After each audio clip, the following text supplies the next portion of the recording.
Hello, it's me, Marilia, and I want to welcome you to El Salto del Gato. This is my gumshoe hour, and I'm going to get right into the Murdaugh murders. If you're not familiar with the Murdaugh murders, they occurred on June 7th of 2021. It was approximately 7:56 p.m. on the Moselle property in Islandton, South Carolina. This is a property that is approximately 1,700 acres. It's a hunting lodge, and it is owned by Alec Murdaugh and his wife, Maggie. The Murdaughs have two sons. One, the eldest, is named Buster. He's actually Richard Alexander Murdoch Jr., named after Alec. And the other one is named Paul. As this story evolves, I could have called this The Tale of Two Sons, but I get ahead of myself if I do that.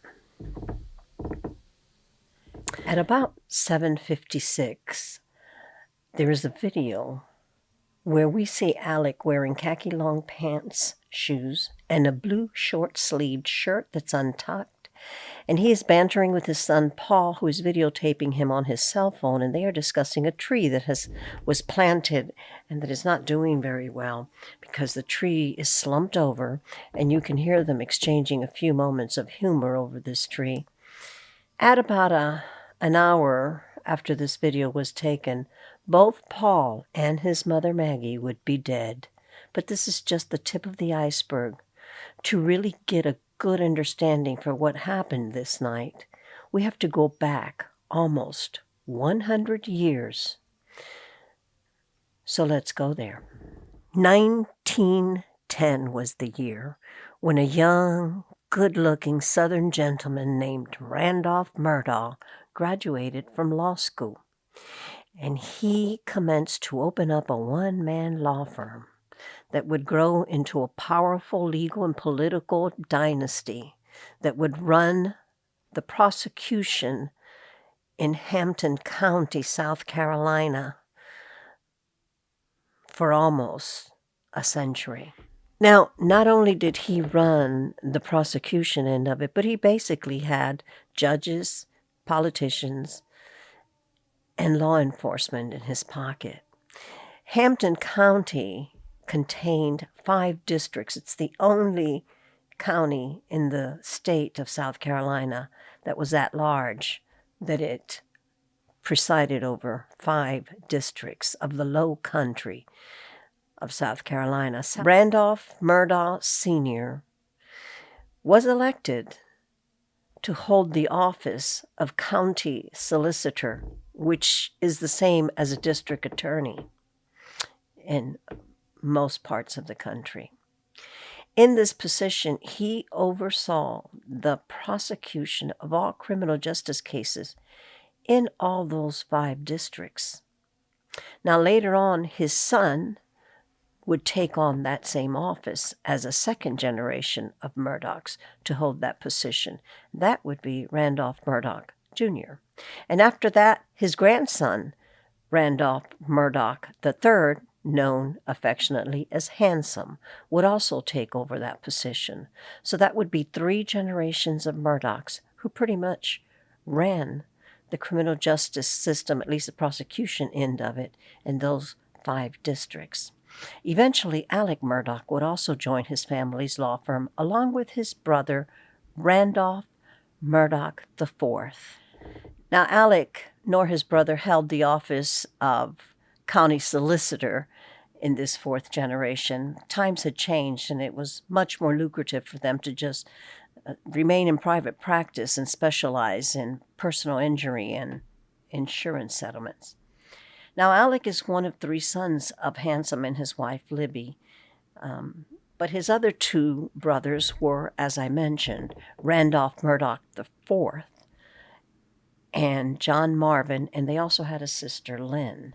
Randolph Murdaugh IV was known as Randy, and it was only Randy and Alec who actually joined the law firm, the family law firm. The other brother, John Marvin, he went into private business. He owned, I think, a couple of franchises of large equipment rental companies in the area, and he ran those, and he did pretty well for himself. All of the Randolphs did pretty well because they had generational wealth that had been accumulated over almost a century and that had been passed down. And I have no idea what Lynn did, the sister. All of the siblings married and had their own families, but the only ones I know details on are Alec and Maggie. Now, they married while they were still in college, I think almost graduating, and they had the two sons, Buster and Paul. And like I said, their little dynasty became the tale of two sons. For years, decades, Alec did very well not only for himself, but for his law firm with insurance settlement cases. He won very, very large judgments and was awarded tens of thousands, hundreds of thousands, and sometimes millions of dollars in insurance settlement. He made quite a bit of money for his law firm and even more for himself. Because you see, Alec was not only a very intelligent person, but he had a special talent. He had a talent of using his southern charm to charm people. You ever heard that story about charming someone's pants off of them? Well, Alec had a way of charming people's money away from them. And all those clients that he represented,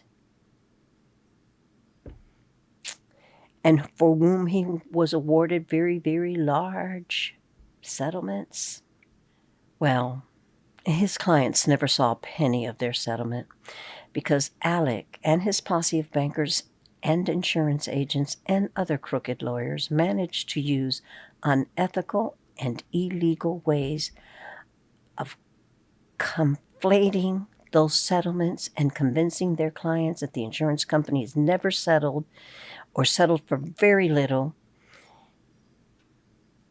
and they never got any money of it. What was so damn astonishing to me is how none of those clients thought to question this or to challenge it, and even beyond that is how did not one of his employees, the law firm partners or other attorneys who work for the law firm, none of them seemed to notice any of Alec's shenanigans through decades. I mean, decades. I guess everyone was just very happy to get their commission checks. Now, if this isn't bad enough, this family generationally has had some questionable acts attributed to them, and at the very least, they were certainly known to have issues with alcohol and possibly other substances, and maybe even gambling. Now, back in the 70s, that area of South Carolina that was close to the water, they had these little inlets of undeveloped land. They were just open land, and lots of it, but no one lived on it, and they were just idea for bootleggers and back in the day, and now in the 70s, for the new bootleggers, the drug smugglers. Well, let me just say that this is speculation, and on the island of rumor, gossip, and innuendo that I'm visiting, it has been alluded that these smugglers would eventually get themselves in little legal snafus, and they turned to the Murdoch law firm for representation, and in particularly to Alec. Now, Alec welcomed the new clientele that used those little inlets to smuggle marijuana. Not that I have anything against marijuana, because Lord knows I believe it should have never been illegal, but I'm not sure that it was only marijuana that was coming through those inlets. Some say there were boats that landed there filled with pots and whatever, and that it was an offloading place where other vehicles would come, load up the merchandise, and take it and distribute it elsewhere. Several of these people got into a little bit of a legal issue, and as I mentioned, lo and behold, Alec Murdaugh was happy to represent them. And in some cases, when he presented them with his substantial legal fees, they were happy to negotiate those fees away by trading cash and land. This is how Alec allegedly, speculatively, according to the rumor and gossip mill, came to be in ownership of some of that property along those inlets. And he was happy to look the other way so that the smugglers could use his property to offload as long as they paid him his percentage. And so he made a lot of money that way. He also made some drug connections. Moving further along in time, coming into the future, it is alleged that that is how Alec wound up in possession of Moselle, that it was through representation of some nefarious characters associated with the drug traffic, and that they didn't have enough money for the representation, and Alex took care of their problems for the property. And so the 1,700 acre transferred to him. There is an incident back in 1970 where someone died. I don't know who it was. I don't know how it happened, but somehow or another, the gossip mill links that as having something to do with Alec. I don't know any details, so I just thought I'd mention it for pizzazz. But his links go back generationally to walking on the crusty edge of the law, if not all the way into the mud. Now remember, there's no proof that isn't buried. So these nefarious activities allegedly go way back with Alec and include some of his ancestors. But that's going to require a deeper dive and a couple of novels to unravel. But somewhere back on the summer of June 2019, Alex's youngest son, Paul, who is known to drink quite a bit, and under the blessing of his family, evidently, they even purchased liquor and he drank it in front of them. Well, he evidently developed quite a drinking habit, and true to his ancestry, one would say, he would actually become a whole different person, not a very pleasant person when he became inebriated. And he and his friends came to call that persona Timmy. But this boy's was pretty consistent with his dark Timmy side surfacing. Now, on this particular night, they were all the kids. There was about 4 couples, guys and their dates. They were going to celebrate something. I don't even know what it was, but they decided they would go commute in a boat to avoid DUIs. So the couples all piled into the car. They stopped off at Parker's truck stop, which was a locally owned franchise of truck stops throughout South Carolina, and the owner was a very politically connected and pretty wealthy man. Anyway, Paul had borrowed or stolen, depending on who you talk to. According to Buster, it was stolen. According to his friends, Buster often lent him his ID, and Paul would go and buy liquor. Paul was underage, you see. He was a teenager. This night he went and he bought the liquor, and you could see him on a video holding up, the kegs or boxes of booze that he bought in a victory celebration. And he loaded them into the bed of the truck, and off they went, got onto the boat, and off they went, and partying they did. They were all partying that night, and it was, like I said, I don't know what they were celebrating. But he was drinking. He was drinking a lot. They all got pretty drunk.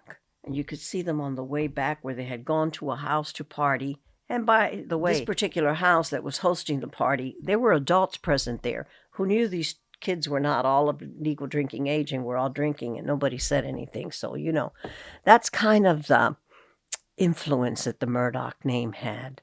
If you're a Murdoch, you are above everything. You are the son of the king. So no one's going to mess with you.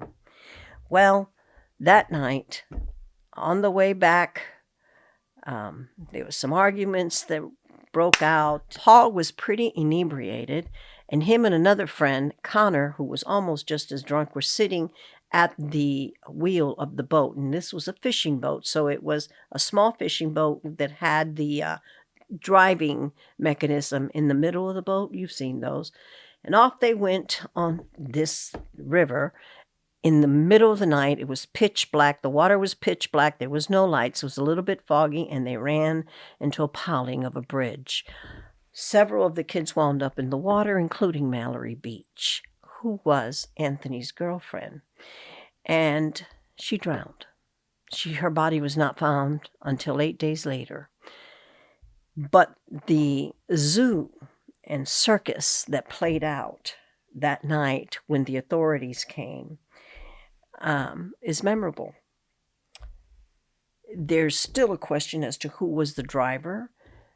That night when the police came, the policeman offered Paul his own phone, the police officer's phone, so he could call his family, and he didn't waste 1 minute calling his granddad. You got it, Randolph Murdoch III, who was at the time, I believe, retired, but he had been the district attorney or county solicitor up until his retirement. So the grandfather and Alec, Paul's father, show up at the hospital about the same time or shortly thereafter the kids all got there. And they begin to speak to all of the kids and admonish them not to speak to the police, not to make any statements, that they would handle it. And they began to encourage all of the kids and manipulate the scenario so that all the kids would agree that it was not Paul that was driving, or at least that they didn't know who was driving, or that it was Connor who was driving. So he encouraged that several of them would place Connor at the wheel and that Paul would be spared.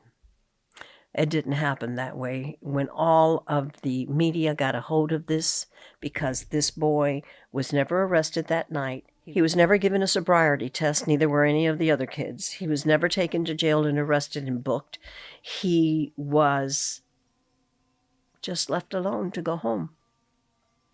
The next day, his father immediately called Dick Harpootlian, who was a known and renowned attorney in that area, and also a Democratic state senator.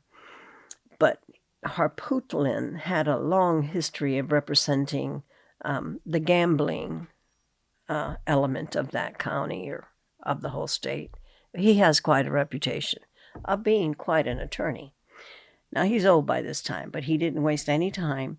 When Paul was brought into jail, he insisted that Paul was innocent. He did not have him handcuffed. He did not have him booked. He had his picture taken in the hallway. And I mean, it was out there for the whole world to witness.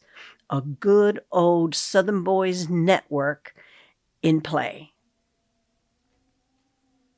I've never seen anything like it that was so flagrantly in your face. He's a Murdoch. I'm his attorney. And we've got privilege. Old, white, generational privilege. The boy left court on a $50,000 bond. And then the circus amplifies. Some local journalists, daring ones, young ones, that Aquarian wave of young,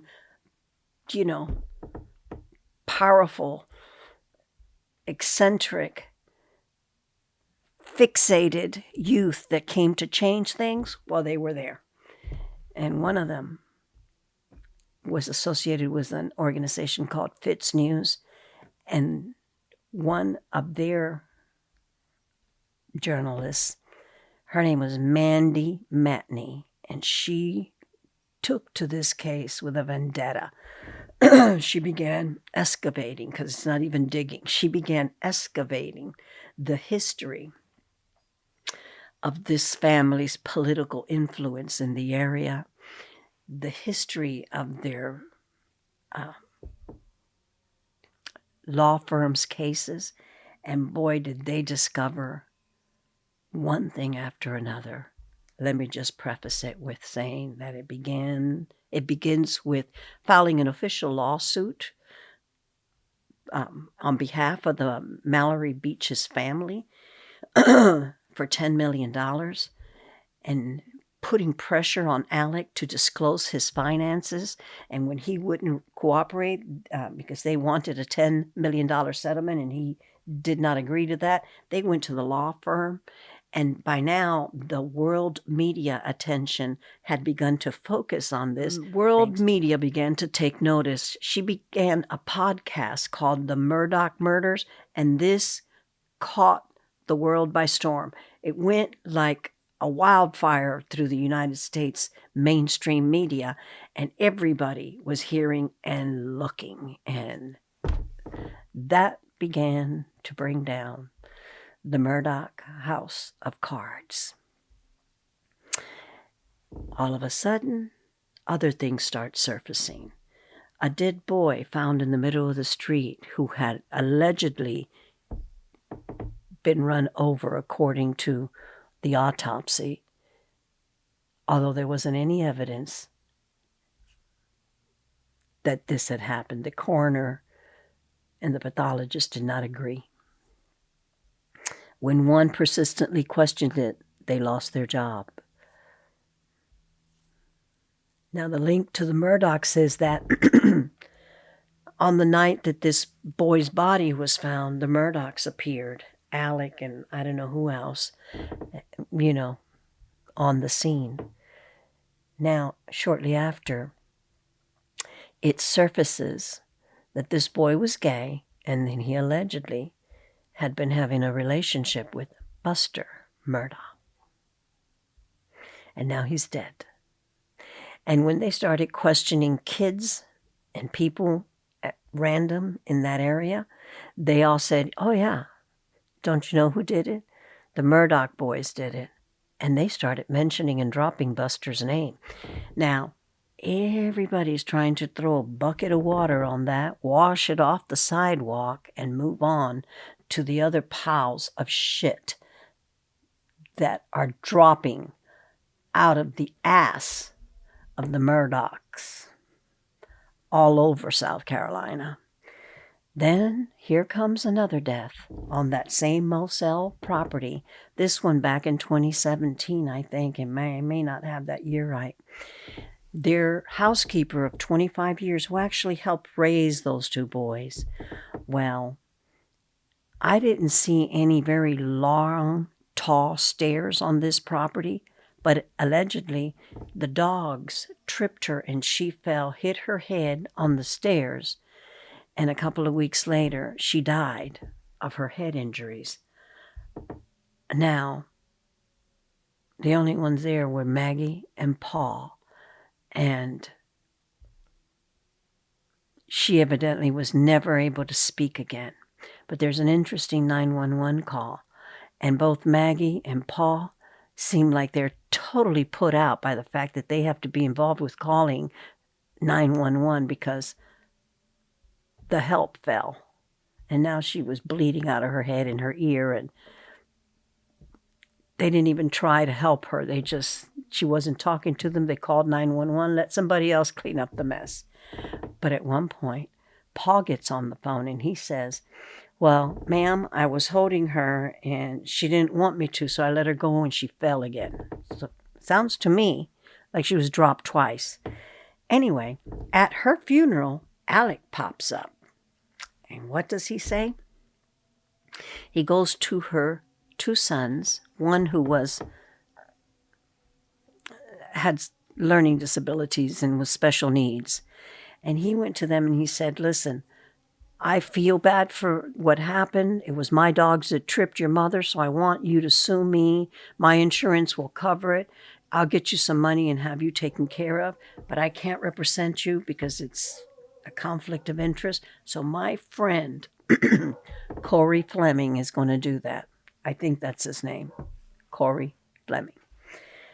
And that's what happens. They represent him. They do file a personal injury case, and no one ever heard anything more about it. So Mandy digs this up. She finds out that there was indeed a settlement on this case, and it was to the tune of $4 million.